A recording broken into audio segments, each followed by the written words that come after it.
Hi everyone, I'm Dionysios from the Spin Research Group, and today I'll present our work Spira that has been accepted at MLSys 2026. Sparse convolution is a key operator in point cloud networks used in many applications.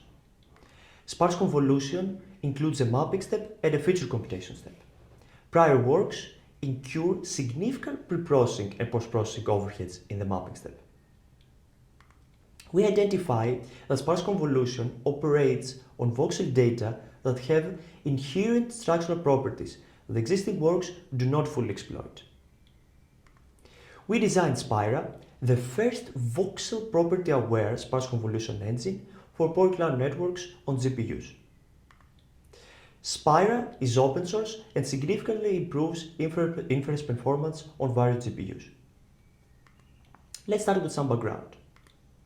LiDAR scanners collect 3D point clouds to reconstruct the 3D representation of the surrounding objects. The point clouds are transformed into grid-aligned cubes called voxels, and we refer to as voxel data. Voxel data are inherently sparse, where only a few non-zero voxels exist within the 3D space. Hence, point cloud networks process them effectively with an operator called sparse convolution.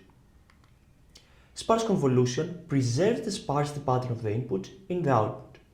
Thus, to calculate the features in the non-zero output locations, it consists of two steps. The first step, called mapping step, finds mappings between input voxels, offsets of the weight kernel, and output voxels. These mappings guide the computation of output features, which take place in the second step, called feature computation step. To create the mappings between the input, weight offsets, and the output non-zero voxels, the mapping step has a search phase. The search phase generates queries on candidate input non-zero coordinates and tries to match them with the actual input non-zero coordinates. Its mapping is stored as valid entry in a table called kernel map. In case of no mapping, the kernel map holds an invalid entry. Two data flows have been proposed to process the kernel map in the feature computation step: the output stationary and the weight stationary. The output stationary data flow requires the kernel map to be in a row major layout and performs better when it has a few invalid entries. The weight stationary data flow requires the kernel map to be in a column major layout and filter from invalid entries, performing better when the kernel map has a large number of invalid entries. Either data flow can perform better depending on different data and their characteristics. We will inspect into some limitations of prior works. Although the input coordinates come as a sorted array, prior works preprocess them in a preprocess phase that takes place before the search phase and perform the queries in the preprocessed input coordinates. Prior works have large preprocessing costs. For example, in Minuet, preprocessing time is almost equal to the search time. Moreover, to meet the needs of the different kernel map transformations that are required by each of the two data flows for feature computation, existing works have a post-process phase, where they first transpose the original kernel map and then filter it. Prior works have large post-processing overheads. For example, Torch+++ has up to 40% post-processing in a sparse convolution layer. In our work, we identified three important structural properties of voxel data. First, voxel coordinates are integer valued, since they represent discrete voxels in a 3D grid. Second, voxel coordinates are spatially bounded within limited ranges of values, since they represent a finite 3D space captured by LiDAR sensors of limited capture capabilities. Third, neighboring voxel coordinates belonging on the same object surface are likely to exist on small offset displacements between them. For example, the blue and the green voxels have very small offset displacements in the XYZ axis, and they belong to the same car object. Instead, the blue and the red voxels have larger offset displacements. Thus, the red location is a zero voxel, not belonging on the car object. Existing sparse convolution engines do not leverage the aforementioned structural properties of voxel data into their design. We'll present our design. So we designed Spira to exploit voxel data properties, and it incorporates 4 key components. Spira eliminates the preprocess phase of prior works in the mapping step by directly performing the searching in the sorted input coordinates as provided. Moreover, we observe that the weight offsets with identical xy values and consecutive z values, that is to say only differ by 1 in the z dimension, produce lexicographically consecutive queries when combined with a fixed output coordinate. Spira leverages the integer property of the voxel data to design an effective one-shot search algorithm. The k consecutive queries can only be found in a consecutive segment of up to k elements in the sorted input coordinates. Spira executes the first query through a binary search and resolves the rest consecutive queries through a localized linear search of up to k-1 iterations. The one-shot zeta delta search mapping eliminates preprocessing overheads, improves data locality, and improves compute efficiency. The integer and the bounded property of voxel data indicate that the voxel coordinates do not require many bits to be represented. Instead of allocating 32 bits for each of the x, y, z axes, Spira packs all x, y, z coordinates into a single integer number of either 32 bits or 64 bits depending on its application range needs. This packing happens only once at the network start, and all subsequent mapping steps in the whole network in all sparse convolution layers are performed as pack-native. Pack-native mapping significantly reduces comparisons and memory accesses.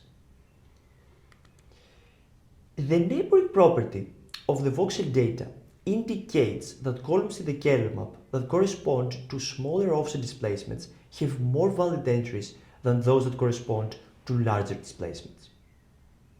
Spira utilizes this observation to extend the feature computation data flow beyond a pure output stationary or a weight stationary execution. It can process smaller offset displacements in the kernel map with an output stationary data flow and larger offset displacements with a weight stationary data flow. This configuration is tunable by adapting the data flow offline based on input data characteristics and their characteristics, leading to a best fit execution.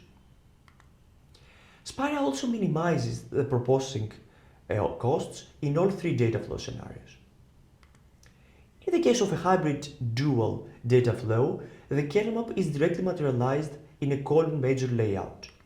And as a result, the only post-processing that Spira has to perform is to transpose only the part of the kernel map processed by the output stationary data flow and to filter only the part of the kernel map that's processed by the weight stationary data flow. In the case of a pure output stationary data flow, the kernel map is directly materialized in a row major layout, thus no post-processing is required. Lastly, in the case of a pure weight stationary data flow, the kernel map is directly materialized in a column major layout, and thus only filtering is needed for post-processing. The adaptive hybrid data flow minimizes post-processing costs in all data flow scenarios and adapts the execution schema based on input data and their characteristics. We also observe that mapping steps have no true dependencies, neither with feature computation steps nor between them. Thus, Spira executes them at the network start to improve GPU utilization and performance. The network-wide mapping increases execution parallelism in the mapping steps of the point cloud network. We will see some evaluation results. We evaluate Spira on 3 point cloud networks, 3 representative datasets, and 6 GPUs, and compare against the 2 state-of-the-art sparse convolution engines. Spanning from data-centered GPUs like the H100 to edge GPUs such as the Jetson or in AGX, which is an energy-efficient GPU platform used in robotics and edge applications, Spira significantly outperforms prior sparse convolution engines by an average 1.68 times, delivering the best performance on all GPU architectures, all point cloud networks, and all datasets. We also show performance benefits by incrementally enabling Spira's key components on end-to-end inference in unit network. All four of Spira's key components contribute to overall performance, with the largest gains coming from zeta-delta search, namely 1.18 times over Torchmas++. There are many more evaluation results and sensitivity studies in our paper that's publicly available. Spira is also open source on GitHub. So to sum up, Spira is the first sparse convolution engine that fully leverages structural properties of voxel data. Spira significantly mitigates pre-processing and post-processing overheads and proposes an intelligent search algorithm in the mapping step with high data locality and low computational cost. Spira also reduces memory accesses via coordinate packing and decreases execution parallelism in the mapping steps of sparse convolution. Our evaluation indicates that Spira increased inference performance by on average 1.68 times on GPUs spanning from data center to edge categories. Spira source code is available on GitHub and our paper is publicly available on arXiv. Thanks for watching.